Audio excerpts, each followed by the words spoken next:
Welcome back to The Explainer. Today, we're diving into an incredibly fascinating, high-stakes topic.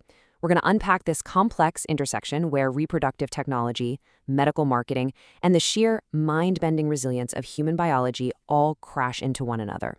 We're talking about the deep hopes of prospective parents meeting the absolute cutting edge of science, all wrapped up in a multi-billion-dollar industry.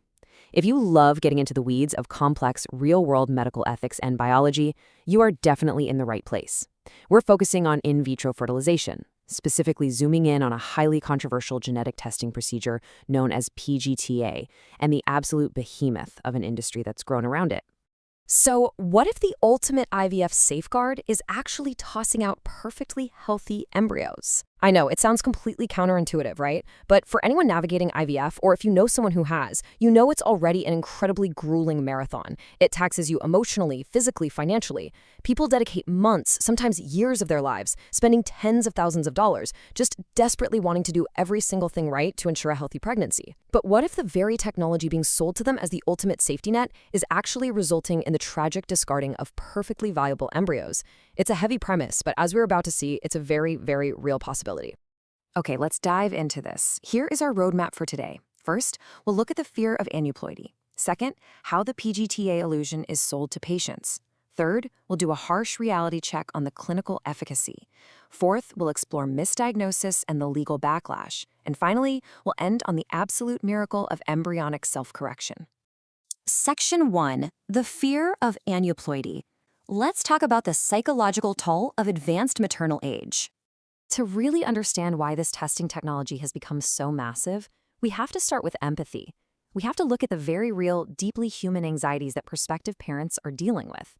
The core clinical fear driving this whole story is aneuploidy. Basically, this just means the presence of an abnormal number of chromosomes in a cell.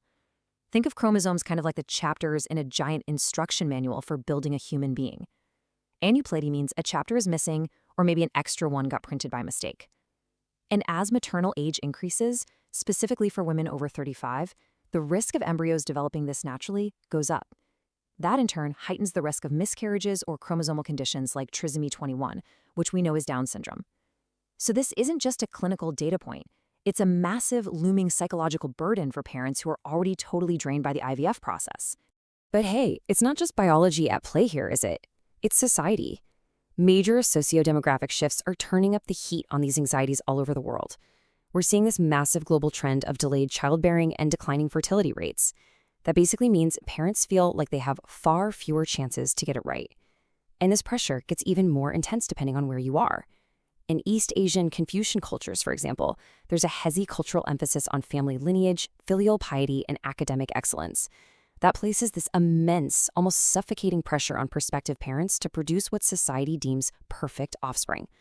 So you mix that undeniable biological reality with intense societal pressure, and you create an incredibly fertile ground for deeply vulnerable parents looking for any guarantee they can find.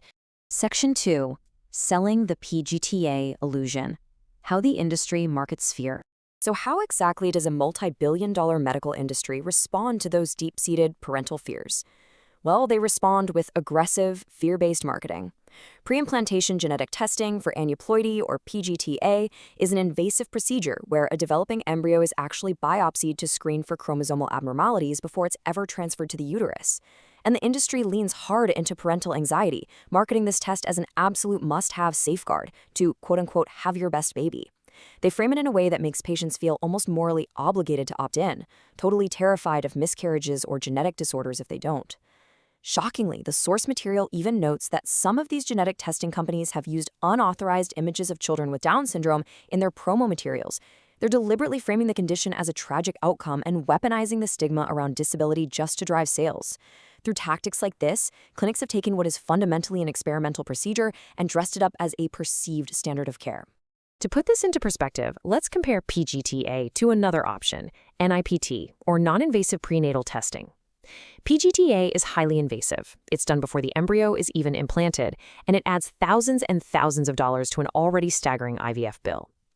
NIPT, on the flip side, is just a simple blood test done in the first trimester, after the pregnancy is already established.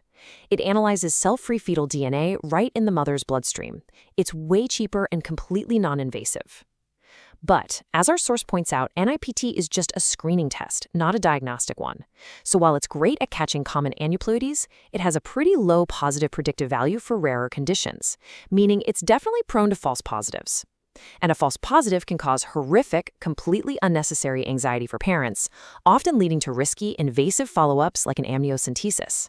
So no, neither test is a magic silver bullet, but the fact that a cheaper, non-invasive alternative like NIPT exists really highlights just how aggressively clinics are pushing the expensive, highly invasive PGT-A test at the earliest possible stage.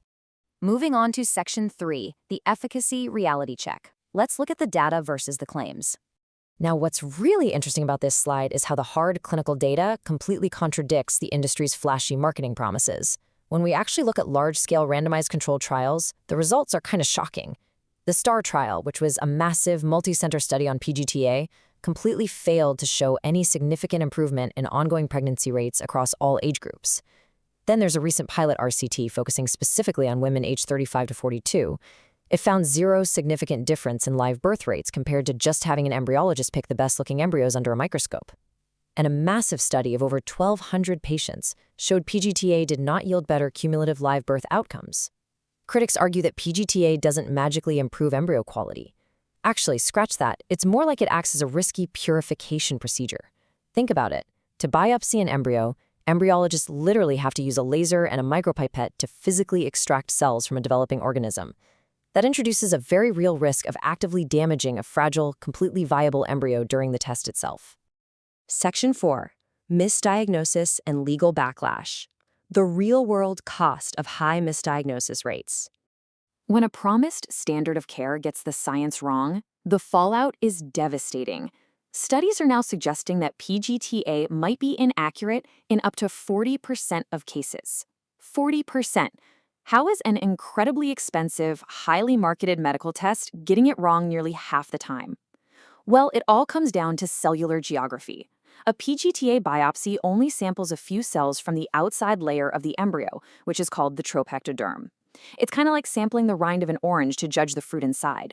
The inner cell mass, the actual fruit that develops into the fetus, isn't touched.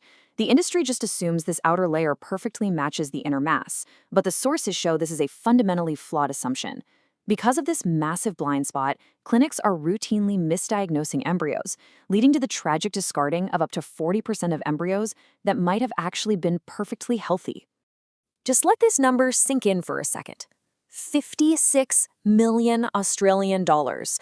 That is the amount of compensation Monash IVF in Australia had to pay out to 700 former patients because of faulty genetic testing.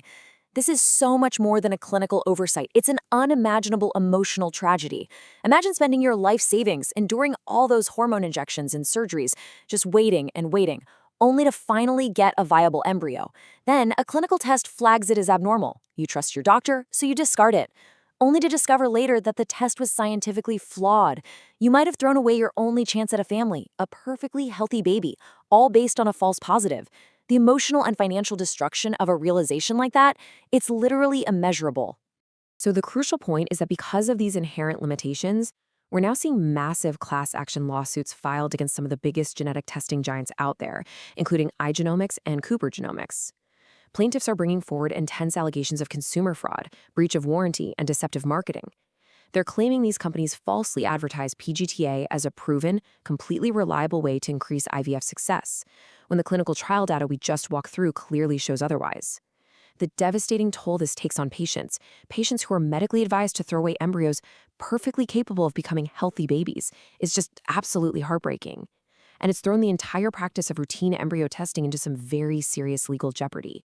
Section 5. The miracle of self-correction. Let's look at the incredible biological resilience of human life. Okay, let's step away from the medical capitalism side for a second, because we really need to talk about the pure, awe-inspiring resilience of the human body. To understand this biological miracle, we first need to define a term: mosaicism.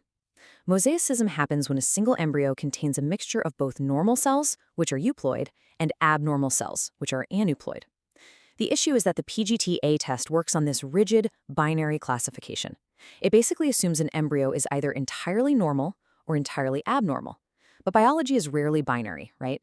An embryo can be a mosaic mix of both. And because PGT-A only biopsies that tiny snippet of outer cells we talked about, it cannot reliably tell if the whole embryo is doomed or if it's merely a mosaic with some incredible secret potential. And here is where the science gets truly mind-blowing. Recent research proves that mosaic embryos possess what is called embryonic self-correction, meaning they literally have the power to fix themselves as they grow. How is that possible? Our sources highlight a few brilliant mechanisms. First is autophagy-mediated apoptosis. Basically, this is an incredible process where the embryo actively marginalizes and destroys its own abnormal cells, acting almost like its own microscopic immune system. Second, as the cells divide, they can literally push out or extrude the abnormal chromosomes entirely, effectively rescuing the cell. And third, while those abnormal cells are being systematically destroyed, the healthy cells rapidly proliferate and take over the development process to form the fetus. It's literally cellular survival of the fittest, happening right at the dawn of human life, allowing an embryo to purge its flaws and survive. And this isn't just theoretical biology, folks. The clinical outcome data absolutely backs this up. A landmark study analyzed the transfer of 1,000 mosaic embryos. These are embryos that the rigid PGT-A test would have flagged as abnormal and slated for the medical waste bin. So what happened when they were actually implanted? They resulted in a significant number of healthy pregnancies and live births, with absolute zero increased risk of congenital abnormalities compared to fully normal embryos. Absolute zero. For families who thought they were out of options, this data is an absolute triumph. It proves that embryos deemed flawed by an incredibly expensive, heavily marketed tech can and routinely do heal themselves to become perfectly healthy babies. And this brilliantly illustrates a key point from our source material. When you look at all this data together, it points to a pretty deeply troubling conclusion. The source puts it perfectly. The aggressive promotion of PGT-A within the IVF industry represents a troubling intersection of medical capitalism and the exploitation of patient anxiety. By preying on the very intense fears of older prospective parents, clinics have normalized a highly expensive procedure that simply lacks robust clinical backing. Patients absolutely deserve transparent, evidence-based counseling that admits the vast limitations of these tests, rather than a sales pitch disguised as a medical necessity. So, I want to leave you with this one final provocative thought. If early human life possesses this miraculous, inherent biological ability to heal and correct itself against all odds, are we unknowingly discarding our future in the rigid, deeply marketed pursuit of clinical perfection? It's a huge question, and one that challenges not just the IVF industry, but how we view the incredible, dynamic resilience of human biology itself. Thank you so much for joining me today on this explainer. Keep questioning, keep learning, and I will see you next time.